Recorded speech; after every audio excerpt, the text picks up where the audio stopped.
یہ ایک دن سب کا سہارا بننے والا ہے۔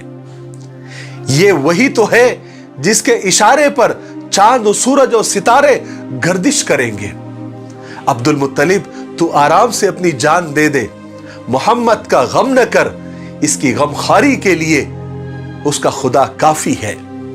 ابھی حضور کی عمر صرف 8 سال ہی تھی، اور یہ عمر ایسی تھی کہ آپ صلی اللہ علیہ وسلم غم اور خوشی کو پوری طرح محسوس فرما سکتے تھے۔ اس لیے دادا عبد المطلب کے مرنے کا صدمہ اور اس کا غم آپ کو بہت زیادہ پہنچا۔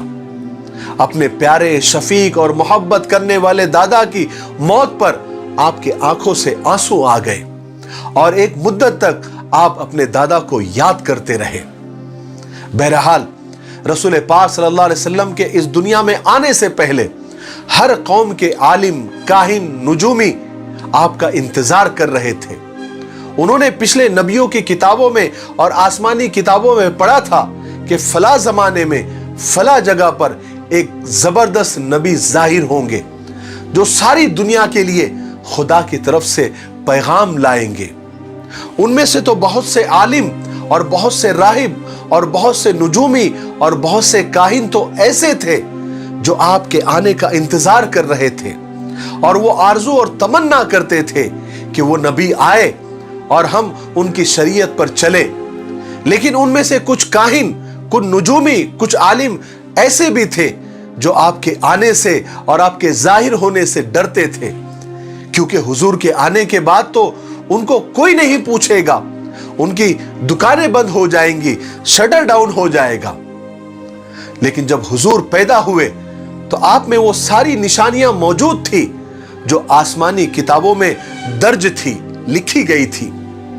اس لیے جب بھی کوئی کاہن یا نجومی یا عالم یا راہب آپ کو دیکھتا تھا تو فوراً پہچان لیتا تھا کہ آپ ہی آخری نبی ہے جن کی خبریں ہم دنیا کو دیتے آئے ہیں۔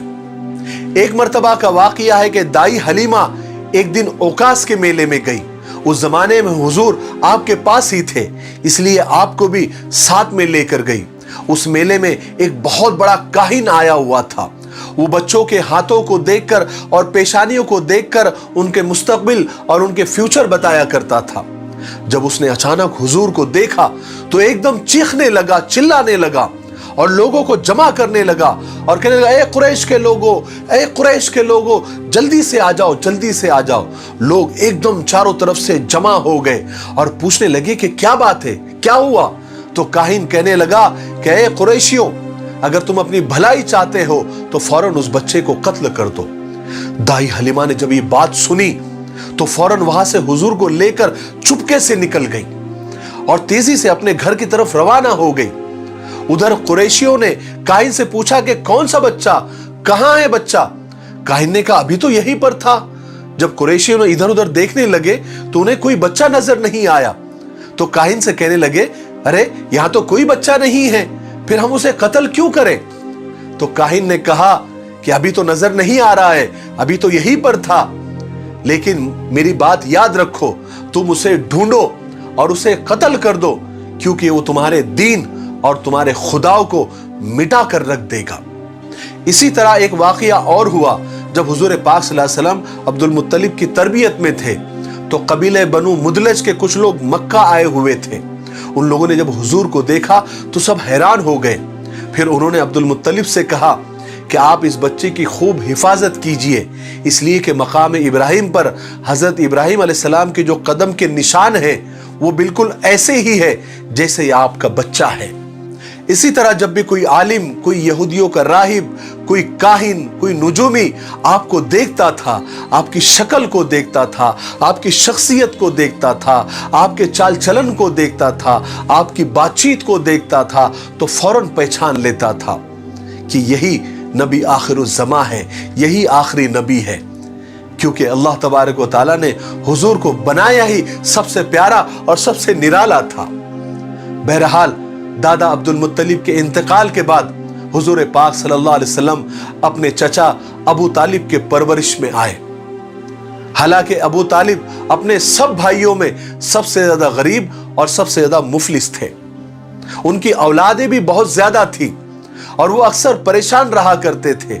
جب بھی ان کے بچے کھانا کھانے بیٹھتے تو کبھی پیٹ بھر کر نہیں کھاتے تھے، لیکن جب حضور ان کے گھر آئے تو وہاں بھی برکتیں نازل ہونا شروع ہو گئی، اور بہت ساری عجیب عجیب باتیں ابو طالب کے گھر میں ہوئی، جس کا ذکر ہم 8ویں حصے میں یعنی پارٹ 8 میں کریں گے انشاءاللہ۔ تب تک آپ تھوڑا انتظار کریں اور آپ اپنے وعدے پر قائم رہیں۔ آپ یہ جو سیریز ہم نے شروع کی ہے محمد سب کے لیے، اس کے سب حصوں کو اور سب پارٹس کو آپ ذرا غور سے دیکھیے، اور اپنے خاندان میں، اپنے رشتہ داروں میں، اپنے دوستوں میں اس کو زیادہ سے زیادہ شیئر کریں، تاکہ نبی پاک صلی اللہ علیہ وسلم کو اور ہمارے سب سے پیارے نبی کی زندگی کو اور ان کو ہم قریب سے جانیں، اور ان کی چھوٹی چھوٹی باتوں کو ہم سمجھیں اور اس پر عمل کرنے والے بنیں۔ مجھے امید ہے کہ آپ اپنے وعدے پر قائم رہیں گے اور ان ویڈیوز کو آپ زیادہ سے زیادہ شیئر کریں گے۔